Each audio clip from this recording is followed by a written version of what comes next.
Wildfires have left a trail of destruction across parts of southern Europe and the Mediterranean region. In Greece, emergency services have tried to prevent new wildfires in the central area of Magnesia.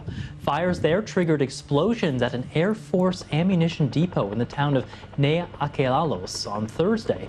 Authorities say the outlook is improving for firefighters on the islands of Rhodes, Corfu, and Evia. Greece's climate crisis and civil protection minister told a news conference earlier there were more than 600 fires over a 10-day period.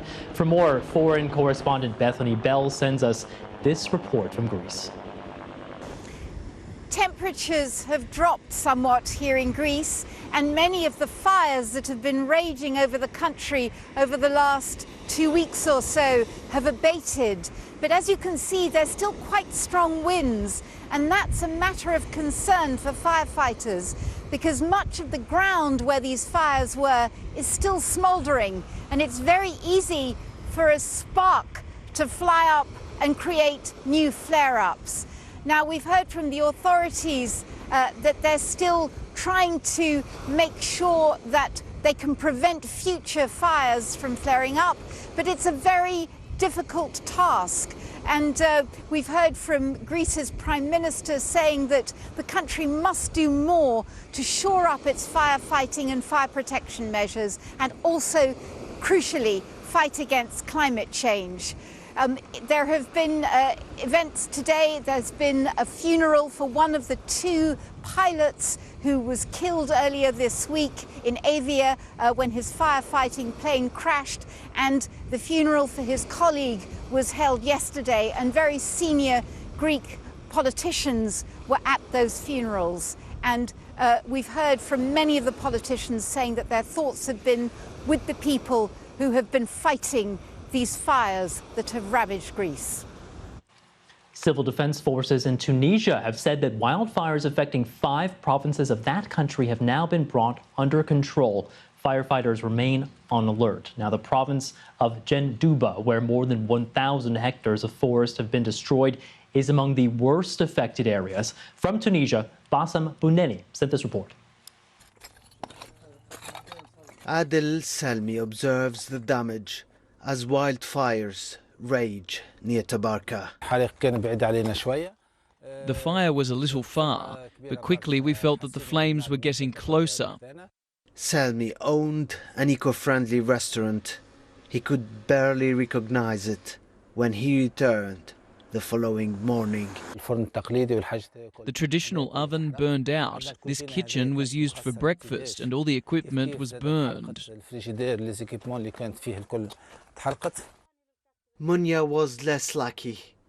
Her farm has been cruelly damaged. It was a nightmare, she says. Could you take a look at this? We've lost everything. We went bankrupt. The flames were too close. She miraculously escaped the fire. Now she fears more blazes to come. Do you still feel safe? Now, even if the house burns out, I will stay. I have no option. Residents in Tabarka and its outskirts are in shock. Their losses are incommensurable to any other time. This is a sad landscape. It's just a tiny part of Tabarka's forests. It has been razed to the ground. Nothing here has survived to the wildfires. I can still see the smoke and smell it, and that's the worst scenario for Tunisian firefighters. The Tunisian Civil Defense Forces work on opening forest routes, since the rough terrain has made access to some fires almost impossible. Meanwhile, Tunisian helicopters and aircraft dispatched from Spain struggle to put out the flames. It is a test for the Tunisian authorities to assess their readiness to address such disasters. In the last 3 years, fires have multiplied, especially in the summer. We have operational plans and preemptive preparations, and this, of course, requires immense potential.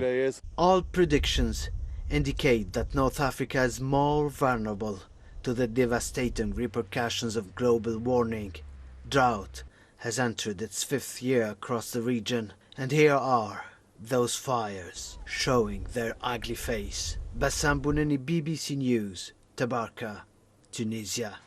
The extreme heat that has been scorching the United States south and southwest is now being felt across the central and eastern regions of the country, putting some 200 million Americans under extreme weather warnings. We're seeing record-breaking temperatures in several major cities, including Phoenix, Arizona, which saw its 28th consecutive day with a high temperature exceeding 110 degrees Fahrenheit. That's over 43 degrees Celsius.